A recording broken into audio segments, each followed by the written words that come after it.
frankly, I'm pretty certain I'd get fired. So, okay, all right. Anybody here? Is there music on? Okay.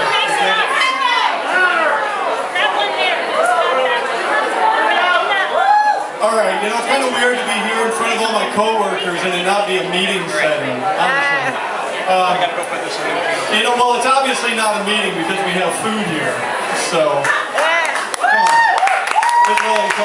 Come on, people. Stick with me. All right, I'm just going to talk about things going on in my life. I recently moved my dad into Delmar Gardens, which is a very nice place if you guys have ever been there. It's kind of like a fraternity for geezers, honestly. I mean, they've got a hot tub, they've got a pool, okay? They've got a happy hour every day at 4 o'clock. I went in there the other day, and I'm not lying, they had taps lined up on the wall. Well, they were IVs, but technically, I mean, they were there. My dad, he had a party. Please. They had a happy hour. I guess they got a little crazy. Some of the women residents, they got up on a table and they were going to have a wet diaper contest. So that was kind of gross in hindsight. They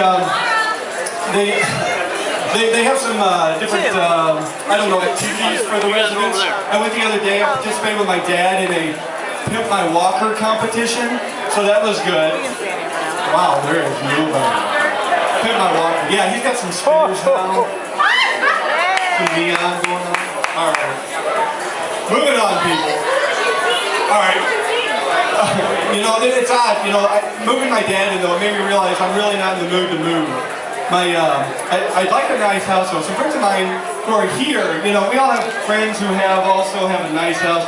I have friends of mine I know. I took my wife recently to a friend's house whom she had never met. She's a little nervous. She's a co-worker. And I knew he was the same title as me and everything. So we're heading there, and I'm trying to reassure her. I'm like, honey, you know, it's fine. I'm sure they're down to earth people. And as we're pulling into the subdivision, I see a sign that says, homes starting at the 1.2. So I'm like, what is that? That's not even a price. It's like algebra. 1.2 times what? I don't even get it. So we pull in, and I'm like, there's a guard shack there with, you know, a gate and everything, and I thought, well, I want to make sure we're in the right subdivision. So I pulled in, I rolled down my window, and I look at the guy, and I'm like, I'm here to see, and he goes, oh, this is his house. Wow, honey, I'm sorry. This is his house, I didn't realize. It's going to be this nice. Thank you. So we're heading down the driveway, and honey, I swear, he's just a manager of one. I don't know. Does he sell crack? I don't know how he can afford this house. This is a long driveway. This is really unbelievable. Maybe he inherited this, man. I'm sure it's just a small house. Oh my Lord, look at that house. Who has a moat? Nobody has a moat anymore. This is really unusual. So we get out and they lower the drawbridge and I go up there and I'm like, hey John, how are you? And he's like, hey Chris, come on in. I don't know why he sounds that weird. He doesn't actually sound like that. I just made that voice up. It's like a radio DJ voice I got going for my coworkers. Maybe that's how he's paid for the house. I don't know. He's a DJ at night. But anyway, he goes, hey, come on in, I'll give you the nickel tour. And I hate that phrase. I wanted to punch him in the face because he knows it's like a 30-cent tour I'm going to get. This is a nice house. And I go around, I'm like, gosh, John, this is like, this is a big foyer. So I was like, yeah, come on in, I'll show you where the master bedroom is. So we go over there, and here's what he does. He goes, I'll show you, it's upstairs. Boom. Elevator. Who has an elevator? I go, you know, now I'm trying to act cool. I'm like, well, who installed that for you? I've been thinking about getting one of those myself. Is that Otis? Is that who did that? Because, no, I have a ranch, I realize, but the basement, I've got a lot of stuff down there, John. So we get up to, and it goes, here's how it sounds. We get there and it goes, 4th floor, master bedroom. Here's a really, there was a person standing there saying that. It wasn't even automated. He paid a person to stand there and tell me the floor on which I was. So we get off, and he shows me the master bedroom, blah, blah, blah. Here, the icing on the cake, I think the thing that put me over the edge, was the fact that we go to the closet, and he's got one of those like turny automated closet deals, you know, that just goes round in a circle like you have it in dry cleaner. I'm like, how do you justify this? I want to see him go up to some kid in Haiti who's starving and him go, you know, I know I would have sent you some money, Johnny, but honestly, if you had to walk this closet, look, if you were in one of my 200 pairs of shoes, you would have made that same purchase. So, I don't know, I'm looking, I want some nice things. Hang on, I gotta turn the card here. I didn't get paid, so I'm not memorizing anything. You know, I want some nice things. You know, I want a new car. Right now I drive a 2001 Honda Accord. And truth be told, I'm looking for something different. And not that I'm bragging, but I might get it. It's a blue 2001 Honda Accord. I'm thinking about getting a different color 2001 Honda Accord. That would be nice. Actually, I'm all over the place. I'm thinking about getting a Hummer one day, and the next day it's a Prius. But the thing is, if you go car shopping, when I walk in, the salesman can't win. Because if they don't talk to me within about 30 seconds, I'm like, what, my money doesn't spend here? What, you don't think I can afford a Toyota based on my dress? What? But on the other hand, if I'm there and they're right on me, I'm like, get back, Jack. I'm just shopping, all right? Get back. So, you know, I get in, and of course, if you don't want to buy a car, don't win it, because the smell is intoxicating. You take a hit off that, you're like, oh, that smells so good. That new car smell. I tell my wife, they should make a new car cologne. Nothing will get the other sense. Like, if you're like, oh, what is that? Is that Festiva? What am I smelling? Oh, that smells good. Yeah, I'm not a car guy, though. I won't lie. I'm not a car guy. I go in, and I have no idea. I'm kicking the tires, literally, because that's the only thing I know how to do. And the guy's, you know, he's trying to tell me automotive things about the car. I have no idea what the heck he's talking about. So he's telling me Mr. Summer, the V8, and I'm like, look, hang on. That's important. But where's the cup holders? Where the, oh yeah, that's nice. I'm asking him about the things that never break. I'm like, on the bass treble, how does that work? Is it the pushy any button? How does... Yeah, that's good, because I'm looking for the pushy any button. I'm trying to just sound like I know what I'm talking. And then he's still trying, he's like, Mr. Summer, if you press that button, the car will burst into flames. I'm like, hang on. This trunk, honey, look at this trunk. Oh my gosh. There's so much space in here. We could put all of our luggage in here if we had luggage or traveled. This is very nice in here. You know, this is a true story. Hang on. This is a true story. And by a true story, I mean I'm totally making it up. I go in and I sit down. If I had a chair, I'm not that strong, so I can't squat. But I get in and I'm looking at the car and I look at the guy and I'm doing one of these. And for those of you who can't see me, I'm looking at the floor one. I'm like, hey. I go, hey, there's no brights on this car? Where are the brights?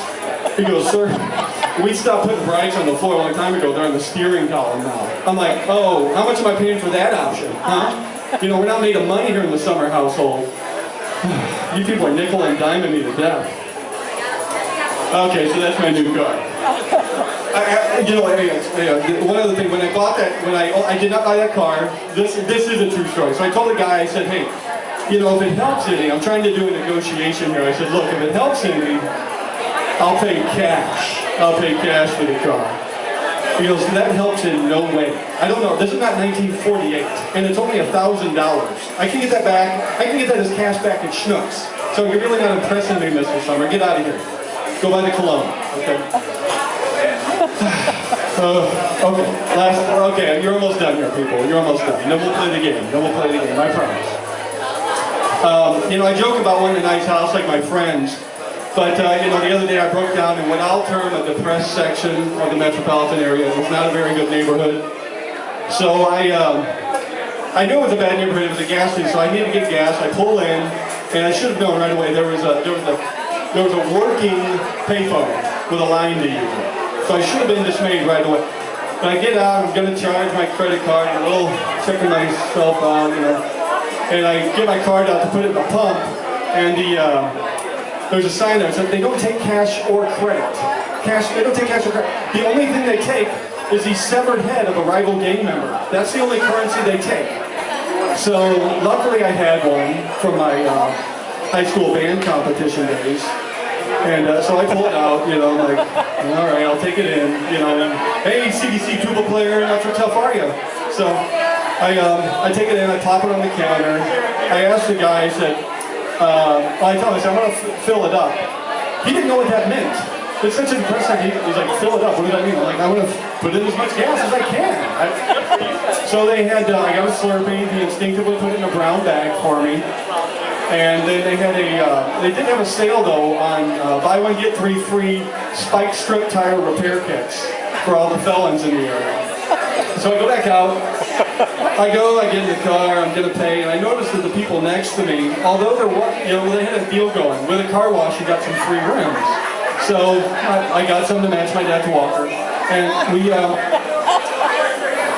listen to the people next to me, I'm like, ooh, they're talking about waxing something. There's no car wash, but they're still talking about waxing something or someone. I didn't know what was going on. And they thought that leaded versus unleaded was a description of your firearm. So it was kind of frightening for me. Okay, so we're down to, cars. Okay, last 3 minutes, people, then I'm done.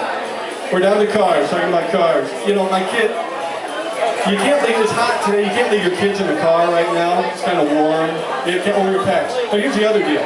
Is your children, my wife, just let me warn you right now, my wife told me that nobody thinks kidnapping children is funny. So I know that this is, gonna just fall, but that's alright.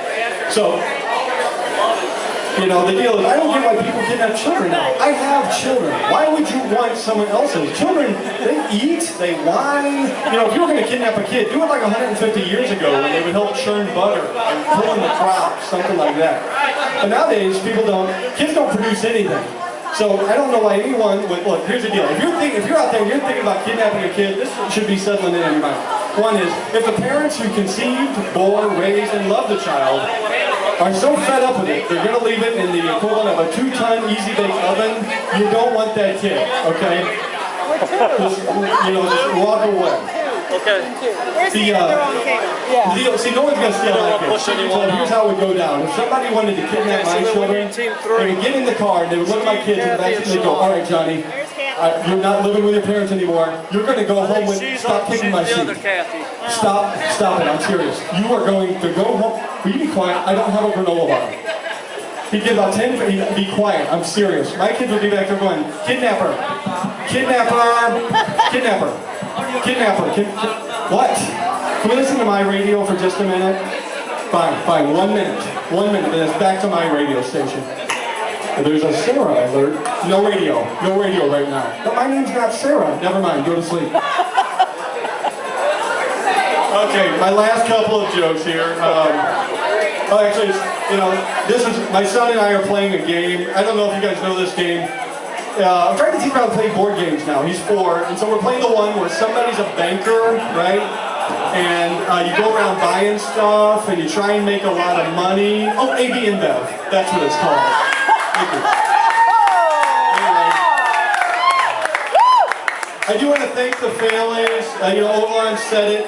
We put in a lot of hours in this company. We're sensitive to work-life balance, and we're serious about maintaining that. In fact, they've asked me to come in the next few weekends and figure this out. So anyway, okay, let's start the game. That's it for my shtick. Thank you for listening.